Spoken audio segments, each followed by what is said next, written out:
Herzlich willkommen zu einer neuen Folge von Campinglust TV. Ich bin der Marvin und hier für euch heute auf der CMT 2025 in Stuttgart. Ich habe für euch heute hier gemeinsam mit dem Mike ein ganz spezielles Fahrzeug, denn Mike möchte dieses Fahrzeug verkaufen. Dieses Fahrzeug ist aber jetzt einfach nicht nur schön und praktisch, sondern es handelt sich noch um einen 8-Zylinder Scania der Vorreihe und das hat auch seinen Vorteil. Aber mehr dazu wird euch der Mike erzählen. Hallo Mike, vielen Dank für die Vorstellung. Hallo. Ja, schön, dass du hier bist. Ich möchte euch jetzt das Fahrzeug vorstellen. Das ist wirklich was Besonderes. Es ist einmal eine Zirbenbox. Und Zirbenbox kommt aus Tirol. Das heißt, der Aufbau ist komplett aus Holz. Holz und Wolle. Da drin fühlt man sich wie in einer österreichischen Almhütte. Das Ganze haben wir gepaart mit einem Scania, der von 2001 ist, hat aber erst 50.000 Kilometer runter, ist ein V8, extrem leistungsfähig. Und ich erkläre euch kurz was zum Fahrzeug. Das erste ist, ihr seht eine ganz lange Kabine. Das ist eine Crew Cab, war ein Feuerwehrfahrzeug. Und damit hat man extrem viel Platz im Fahrzeug.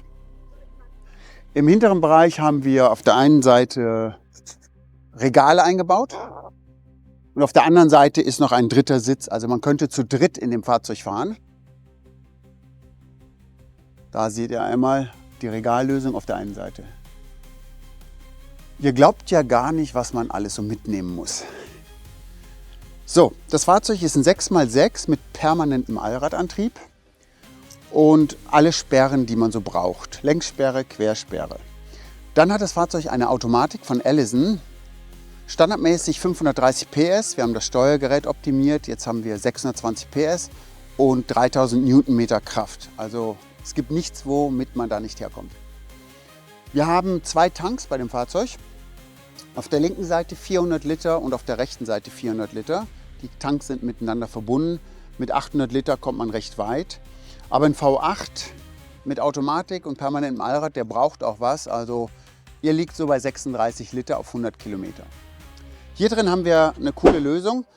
Strom ist ja immer ein Thema beim Camper. Und zwar haben wir einmal oben Solar. 1840 Watt Solar auf dem Dach, das ist extrem viel. Innen drin ist alles Mastervolt, große Batterien, insgesamt 400 Ampere-Stunden auf 24 Volt. Aber wenn das nicht reicht oder man gerne im Winter unterwegs ist, so wie wir, dann braucht man schon mal eine externe Stromquelle. Und da haben wir hier einen Generator von Honda, der auch 2200 Watt liefert. Wenn der 4 Stunden läuft, ist eine Tankfüllung, sind die Batterien wieder halb voll.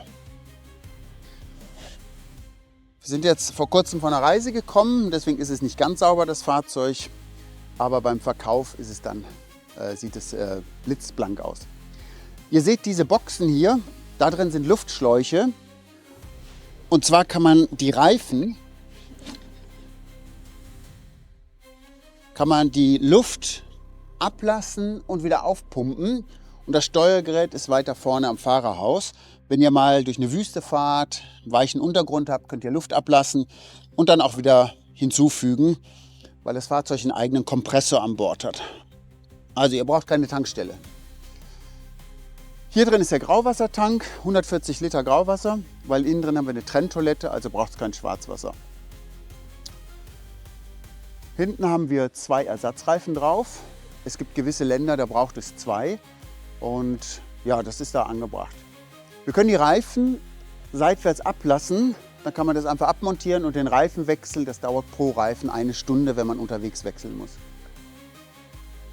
So, das Fahrzeug ist 3,85 Meter hoch, schon imposant, und 10 Meter lang. Inklusive Ersatzreifen sind wir 10,70 Meter. Gewicht habe ich glaube ich schon erwähnt, 21 Tonnen, also ihr braucht einen LKW-Führerschein, C.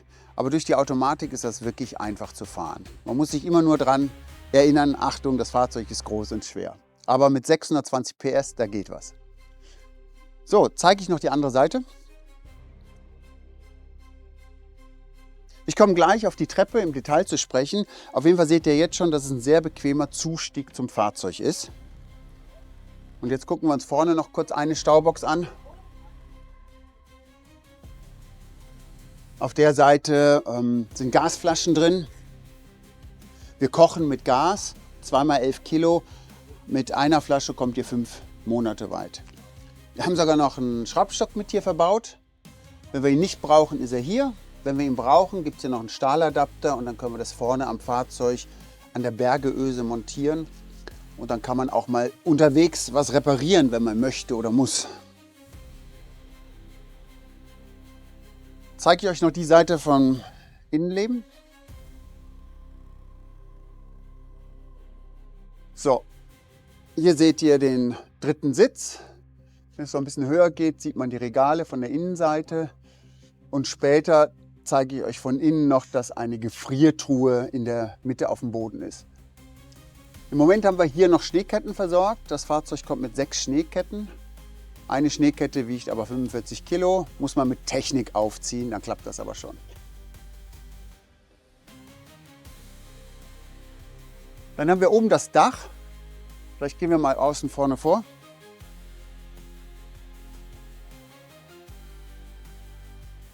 Auf dem Dach haben wir 8 Tough Cases und in diesen Boxen auf dem Dach sind Sandbleche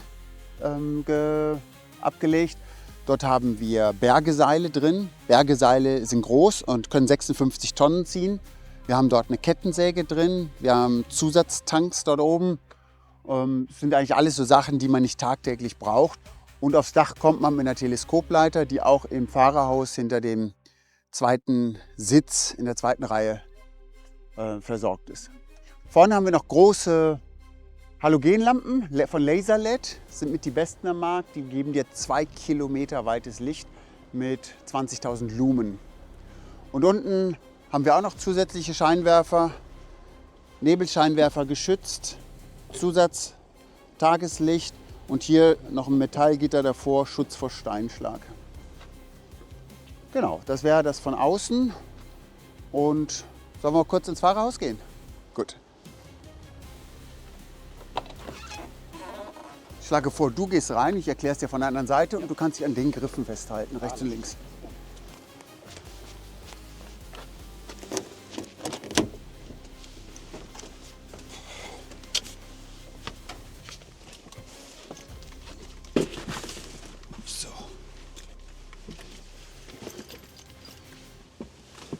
So, wunderbar. Hier seht ihr das Cockpit vom Scania. Ist ein Serie 4 Scania. Alles ein bisschen alte Schule, aber es ist auch sehr überschaubar und es hat noch für alles Tasten und nicht nur ein Touchscreen. Und wenn mal was ausfällt, kann man es auch noch selber reparieren. Ganz viele Schalter für Sperren, fürs Fahrwerk. Der Hebel ist sehr wichtig, ist ein Retarder. Der hat eine verschleißfreie Motorbremse. Bei dem Gewicht ist das nötig. Man kann nicht nur mit der Fußbremse bremsen. Hier seht ihr den Automaten von Allison. Das ist eine 6-Gang-Automatik und fährt sich wunderbar. Ihr seht, dass die Sitze in diesem Fahrzeug, das sind sehr komfortable, edle Sitze von der Münchner Firma Grummer. Die Sitze haben eine Sitzheizung, sind luftgekühlt und luftgefedert. Also das ist Premium-Sitz. Das schafft Scania selber nicht. Hier in dem Bildschirm seht ihr 360-Grad-Kamera vom Auto, vorne, hinten, rechts und links. Könnt ihr während der Fahrt zuschalten, so wie ihr es benötigt. Dann hat das Fahrzeug 2 Standheizungen vorne. Eine Standheizung ist für den Motor. Wenn es sehr kalt ist draußen, kann man die einschalten, den Motor vorwärmen. Und die zweite Luftstandheizung ist einfach, um das Fahrerhaus zu heizen, wenn man den Motor nicht anmachen möchte. Jetzt können wir einmal kurz von hier aus nach hinten filmen. Da seht ihr den dritten Sitz. Können also 3 Personen fahren. In der Mitte ist der Durchgang nach hinten zur Kabine. Ein bisschen tiefer unten ist die Gefriertruhe und rechts sind die Regale, die wir eben von außen gesehen haben. Ja, dann gehen wir doch hinten in die Kabine, oder? So, jetzt zeige ich euch das Innenleben von einer Zirbenbox. Wie ihr seht, hat die Zirbenbox ein großes Interesse. Ganz kurz noch was zur Plattform, ist mir ganz wichtig. Und zwar könnt ihr sehen, das ist die erste Plattform, die man auch als Treppe nutzt. So sieht ein echtes Expeditionsfahrzeug Innenleben aus, Staubox. Und jetzt schaut, jetzt mal hinten rüber zur Plattform, jetzt fahre ich die zweite Plattform aus. Und die Plattform wird dann zu einer Terrasse, die 4 Meter breit ist und 1,80 Meter tief.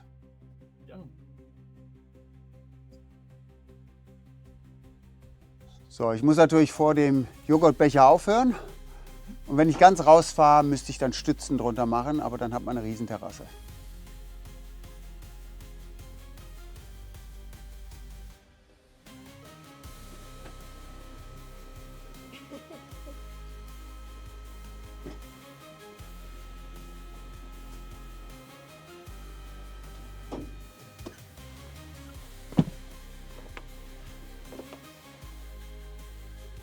So, dann gehen wir mal rein in die gute Stube, oder?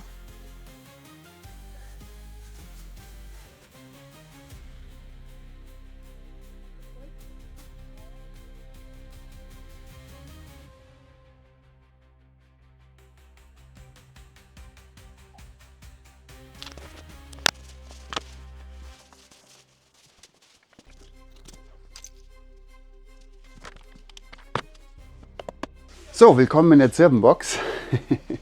Willkommen in der Zirbenbox. Also wie ihr seht, haben wir eine riesengroße Sitzfläche in U-Form. Und das Highlight ist ja eigentlich der Kamin, oder? Weil eigentlich wollten wir ja nur einen Kamin und dachten, wenn wir den auch von A nach B bringen können, in einer Sitzgruppe wäre das ja eine tolle Sache. So. Dann hat uns noch ein Ofenbauer aus der Schweiz gebaut. Der Original von der Firma Schatzmeister, der diese Zirbenbox baut.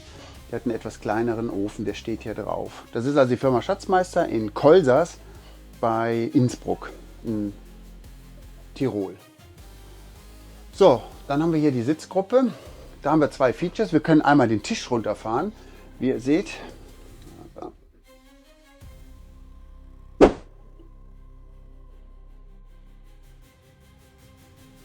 Damit kann man dann eine ganz große Sofa- oder Liegefläche machen oder das zweite Bett. Und zwar sage ich bewusst das zweite Bett. Das ist nicht da, wo ich schlafe, sondern das ist das, wo Gäste schlafen können. Moment. So, und da haben wir. Und könnt ihr euch vorstellen, wie gemütlich das ist, die Fläche vor dem Kamin? Das ist ja Romantik pur, oder? Und das geht ruckzuck auf- und abzubauen.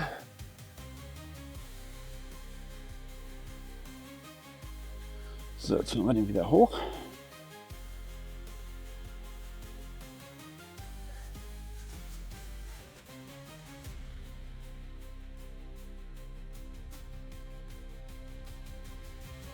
So, und wie ihr seht, haben wir drei große Fernseher. Das sind dann immer die Fenster, die wir als Fernseher betrachten, 8K.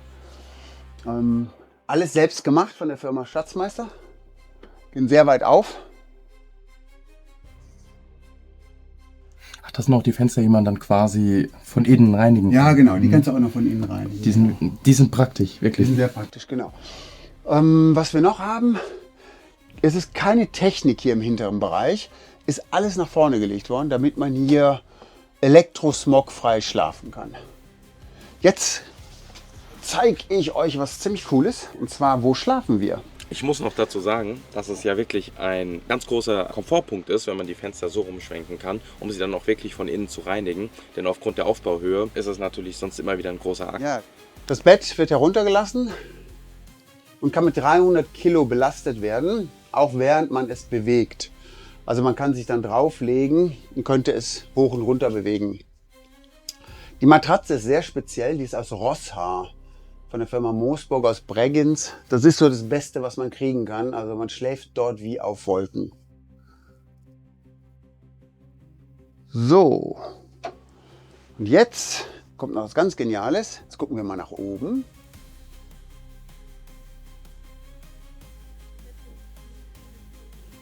Wenn man dann Lust hat, oben zum Schlafen. Und jetzt kannst du ja ruhig mit kurz aufs Bett kommen. Kannst du da hochhüpfen? So, kommst du da mal hoch, hängst du nicht hier im Schneidersitz hin. Genau. Und dann geht's wieder aufwärts. Das ist genial für laue Sommernächte, wenn man sich entscheidet, draußen schlafen zu wollen mit Aussicht. Und jetzt siehst du, dass die Klappe fast 90 Grad hochgeht. Das sind, glaube ich, so 85 Grad. Und man kann es eben vom Bett aus steuern. Ne? Hier gibt es dieses kleine Steuergerät.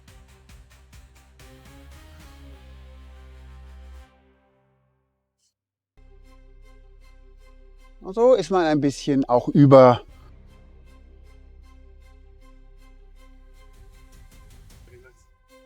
so. Da kannst du auch schon in die Abendsonne filmen. Kannst du auch noch das Dach filmen, kannst du an die Kante gehen. Dann siehst du nämlich die Solarpanel noch alle, wenn du nach links um die Ecke filmst.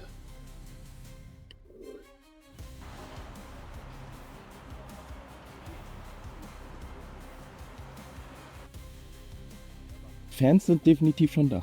Okay, also. Das ist vielleicht für euch auch nochmal eine gute Anmerkung. Wer natürlich sich nicht blicken lassen möchte, der fühlt sich drin sicher und wohl. Und wer darauf steht, der kann sich dann auf die Terrasse unten oder hier oben aufs Bett setzen und kommt ja dann auch vielleicht, ich kenne das so aus dem Yachtbereich zum Beispiel, ja, da legt man einen sehr großen Wert drauf, nicht gerade im Hafen, nicht im vorderen Bereich zu sitzen, sondern doch hinten. Genau. Mit dem Fahrzeug ist man aber vielleicht auch nicht immer im Hafen oder auf Campingplätzen, sondern eher abseits von all dem. So, und jetzt kann ich hier oben. Ups. Perfekt. Das ist auch nochmal hier gepolstert quasi. Ja, genau, isoliert auch. Ja. Ah, isoliert und gepolstert. Ja, genau. Super. Und, Und das als Zirbenholz? alles Zirbeholz. Die ganze Box ist Zirbe. Also Awe in der Schweiz, Zirbe in Österreich. Und wenn das Fahrzeug abgegeben wird, wird die Zirbe wieder leicht angeschliffen. Dann ist es wieder etwas heller und es wird extrem intensiv und gut nach Zirbe riechen. Genau. Ihr seht noch in jeder Ecke hat es Technik. Steckdose natürlich, USB-Anschlüsse zum Handy-LAN und aber auch Netzwerkanschlüsse, weil wir haben kein WLAN hier drin. Kann man nachrüsten, wenn man möchte.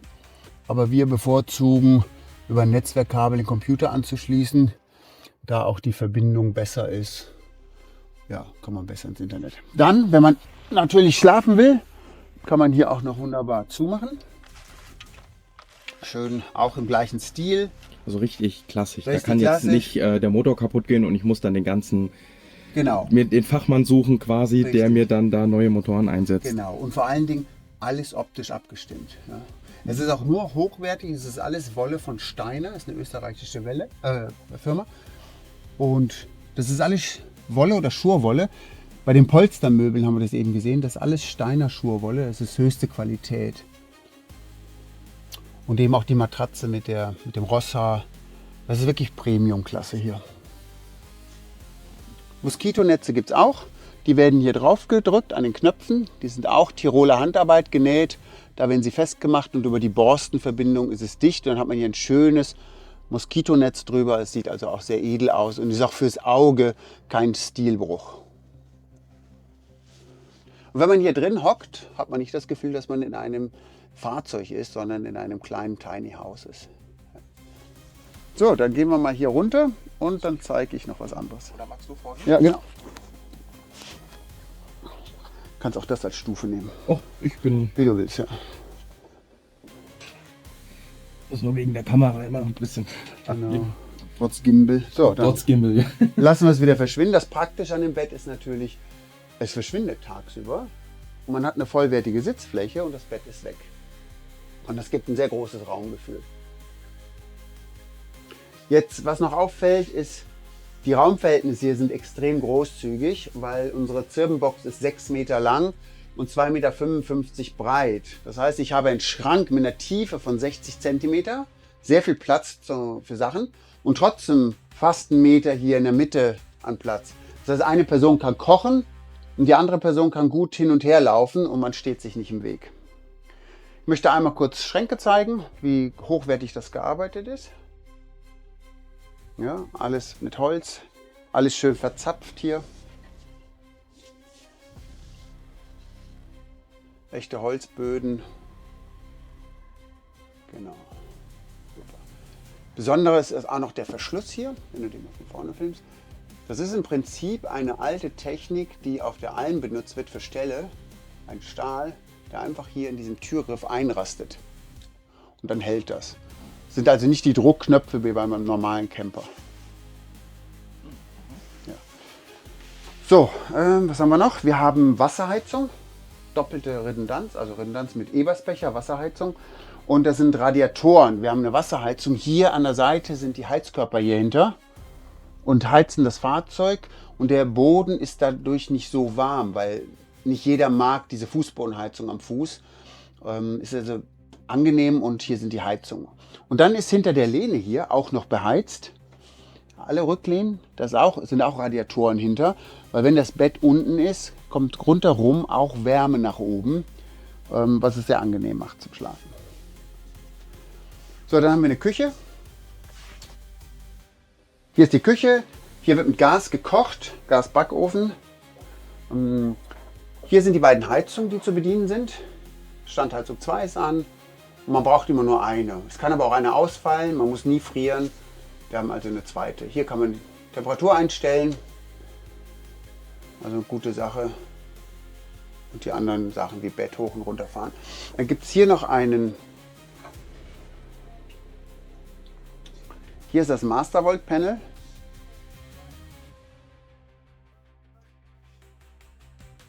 So, hier ist das Mastervolt Panel.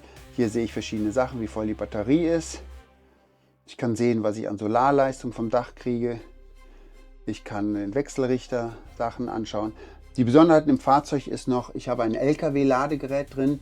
Ich kann also mit meinen Aufbaubatterien mir selber Starthilfe geben, falls die Batterie vom Truck selber aufgrund von Kälte oder so schlapp geworden ist, kann ich mir selber Starthilfe geben. Und ich habe mein Wassermanagement hier. Wir haben 2 Frischwassertanks. Der eine ist ganz leer, der andere hat jetzt noch fast 30 Liter und einen Grauwassertank. Wir können also 450 Liter Frischwasser mitnehmen und haben 140 Liter Grauwasser. Genau. Das sind mal die wichtigsten Sachen hier. Hier kann ich noch 360 Grad auch um das Fahrzeug herum schauen. Was bewegt sich da? Also das ist ein Sicherheitsaspekt. Wenn ich ein Geräusch höre, kann ich das hier einschalten und sehe, ob rechts, hinten, vorne jemand ist. Gut. So, jetzt noch ein, zwei Highlights zur Küche. Wir haben einen Apothekerschrank. Das ist eine sehr schicke Sache. Auch innen drin mit Zirbe gemacht. Kann man sehr viel Gewürze und so Sachen versorgen. Also ganz tolle Sache. Dann ist euch bestimmt schon aufgefallen, dass wir 2 Wasserhähne haben. Das ist sehr speziell in dem Fahrzeug. Wir filtern alles Wasser, was in den Tank geht, bevor es reinkommt. Dann ist es im Tank und dann entnehmen wir das Wasser und danach wird es nochmal gefiltert und das kommt hier raus. Das ist das Trinkwasser. Das ist halt die höchste Güte, das ist der Trinkwasserhahn und das ist das Normalwasser. In Europa kann man auch hiervon trinken, aber wenn man im fernen Ausland ist, trinkt man dann nur noch von dem Wasser. Genau. Dann haben wir einen großen Kühlschrank mit Eisfach. Das ist Vitrifrigo. Da ist noch ein Eisfach drin. Und was auch ganz klasse ist, noch ein passives großes Kühlfach für Getränke. Genau. So. Und was wir jetzt hier noch gemacht haben, was nicht Standard ist für Zirbenbox, unsere ist ja 1 Meter länger. Uns war wichtig, dass wir noch eine Sitzecke haben, wie ein kleines Büro mit einem extra Fenster, kommt Licht rein. Und da kann auch ich, bin jetzt 1,86 groß, wunderbar sitzen. Kann hier arbeiten mit dem Laptop. Unten auch wieder mein Netzwerkanschluss, Stromanschluss. Aber ich kann es auch benutzen morgens früh als italienisches Café. Da trinkt man den Espresso im Stehen oder abends auch den Grappa. Klasse Sache. Dann haben wir jetzt noch eine Bibliothek drin unten. Das kann man hier versorgen. Und dann haben wir hier eine Bibliothek. Da sind Bücher drin. Und Name ist Programm. Durch Lappland im Winter. Hier ist noch eine Brotbox. Ja, und dann kommen wir zum Spa-Bereich. Jetzt geht es ins Wellness. Also, wir haben hier auf der einen Seite eine Trockentrenntoilette von Trobolo. Dann haben wir hier oben Spiegelschrank. Auch hier wieder die gleichen Verschlüsse. Ja, haben wir viel Platz. Kann man als Paar seine Sachen unterbringen. Und hier, das Waschbecken ist hier hinter verschwunden. Das wird dann aufgeklappt, aufgemacht. Der Wasserhahn wird ersetzt. Der Wasserhahn wird dann noch ersetzt. Und das ist eigentlich eine schicke Sache. Kann man das schön verschwinden lassen, wenn man es nicht braucht. Und jetzt, duschen will man ja auch. Gehen wir auf die andere Seite und da seht ihr, haben wir eine sehr großzügige Dusche, wo auch ich mit 1,86 Meter komplett anständig drin duschen kann. Und das Wasser kommt von oben. Ganz wichtig noch, wo wir gerade hier unten sind, das Wassermanagement in diesem Fahrzeug ist so gelöst. Hier seht ihr immer wieder Zirbenbox, das ist halt der Name des Aufbaus. Und hier könnt ihr alle Wasserverbraucher ausschalten und wählen, welchen Tank ihr nehmt. Ihr könnt auch mit Luftdruck alle Schläuche freimachen, falls das Fahrzeug in der Kälte mal ein paar Wochen stehen muss und keiner drin wohnt, damit keine Rohre oder Schläuche platzen. Zum Boden, hier sieht man es gerade gut. Standardmäßig ist ein dunkler Lederboden drin, das wollten wir nicht. Wir haben ein anderes Naturmaterial und haben Linoleum gewählt in Schiefer Optik und Haptik. Das ist also auch eine Struktur. Dieser Boden ist extrem angenehm und widerstandsfähig. Okay, jetzt kommen wir erst zur Technik. So ein Fahrzeug hat sehr viel Technik. Und da können wir mal hier reinkommen. Das erste, also Yogamatten. Es gibt ja auch Leute, die viel Sport und Yoga machen. Und jetzt kann man sehen, dass wir hier drunter, das ist alles Mastervolt. Da sind die großen Batterien. 2x200 Ampere-Stunden auf 24 Volt. Das wäre wie 800 Ampere-Stunden auf 12 Volt. Und wenn man bedenkt, dass wir mit Gas kochen, ist das sehr viel Strom, den wir haben. Sehr viel Leistung. So, auf der linken Seite die wichtigsten Komponenten. Oben sind alle Sicherungen für 24 Volt, 230 Volt, gut beschriftet. Wir haben einen großen Wechselrichter mit 3500 Watt. Wir haben zwei große Solarregler, sogenannte MPPT-Regler. Das hier ist ein Internetrouter, der draußen mit einer externen Antenne verbunden ist und der das Internetsignal auf diesen Switch bringt und über den Switch per Kabel in jede Ecke von dem Fahrzeug und auch ins Fahrerhaus hat man sehr gutes Internet. Und diese Box ist der LKW-Lader, womit wir die Batterie vom LKW laden können, wenn die nicht mehr gut sind. Und das ist ein kleiner Wechselrichter mit 800 Watt, der ist permanent an. So, und da man ja auch Wäsche waschen möchte, wenn man länger reist, haben wir auf der rechten Seite die bekannte Mini Devu. Pro Waschgang braucht man 18 Liter Wasser und hier haben wir jetzt noch ein bisschen Platz.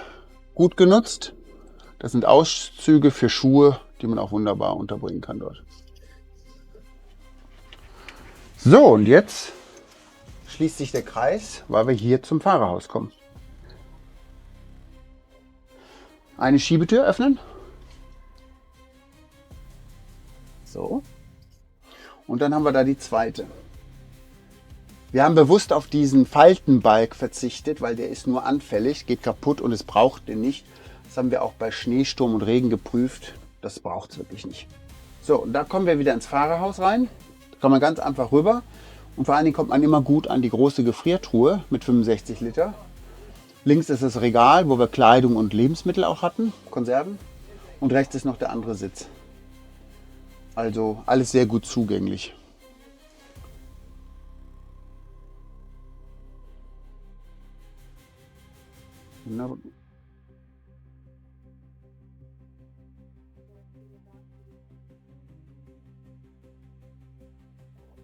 So, ich denke, das sind die wichtigsten Highlights von dem Fahrzeug. Gut, so, ich hoffe, ich habe euch alles gezeigt, so die wichtigsten Sachen vom Fahrzeug. Es gibt noch so viel mehr zu erzählen, das sind aber dann Details. Was fehlt noch? Ja, also du hast ja alles erwähnt. Viel mehr fällt mir nicht ein. Daher auch nochmal vielen, vielen Dank an dich, Mike, für diese ausführliche und schöne Vorstellung. Ja, wie vorhin schon erwähnt, gibt es dieses Fahrzeug zu kaufen. Mike möchte auch nicht mehr so viel Geld dafür haben. Dieses Fahrzeug wird heute sehr, sehr, sehr teuer gehandelt. Aber Mike möchte dieses Fahrzeug nicht vorwiegend aufgrund des Preises, sondern gerne in Hände geben, die mit diesem Fahrzeug genau so viel Spaß, beziehungsweise an Menschen weitergeben, die genauso viel Spaß haben wie er. Und etwas dazu kann ja Mike auch noch kurz sagen. Also wir sind 15 Monate am Stück damit gereist und es hat mega Spaß gemacht. Und jedes Mal, wenn wir wieder damit fahren, möchte ich es gar nicht abgeben. Aber wir haben gemerkt, wir brauchen einen anderen Grundriss für unsere Aktivitäten. Und ja, vor dem Hintergrund haben wir gesagt, das wäre jetzt eigentlich gut, das Fahrzeug in die richtigen Hände weiterzugeben.